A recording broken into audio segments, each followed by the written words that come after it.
Welcome back to Brandon Sports Talk. In today's episode, I'm going to be talking about should the NWHL hockey players be paid as full-time professional athletes.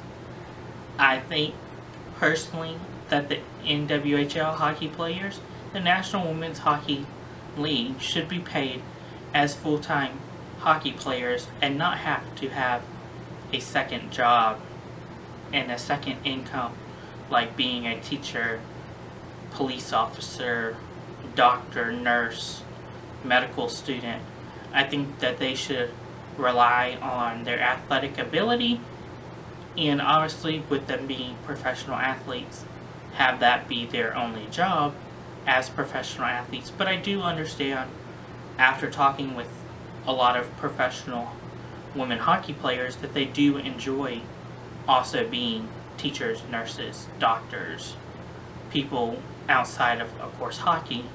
But I don't think that they have to have that to have a steady income stream and have a living, because I think that the NWHL and, of course, being a professional athlete should allow you to make enough money where you don't have to have a second job if you don't need it and if you don't want it.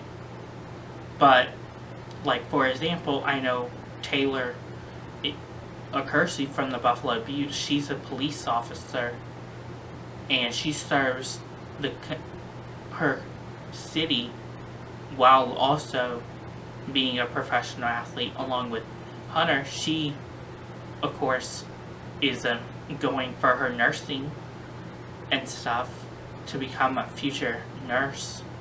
So she's obviously going through school and stuff, becoming a nurse, and eventually will become a nurse while being a professional athlete, along with Kaleigh Fratkin, who works with the Under Armour, and obviously she works with Under Armour in Boston while she's, of course, playing for the Boston Pride.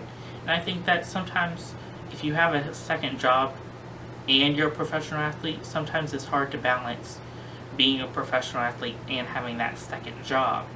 And sometimes it's hard to balance, when can I practice, when can't.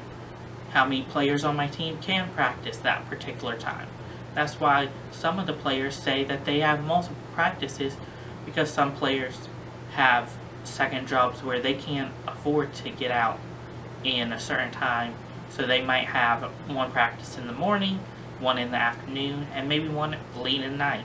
And I think that obviously it's working for them right now, but I do think later down in the line, I think that NWHL hockey players should only become professional athletes and have it as a full-time professional athlete and make money. Obviously, we're seeing that now with the salary cap raising to $150K and stuff, and I hope that helps them so that they don't have to have that second job and become a teacher if they don't want to, or they can just practically be a professional athlete and work and become a professional athlete. Thank you for listening to Brandon Sports Talk on should the NWHL hockey players be paid as full-time professional athletes. See you in the next episode. Bye!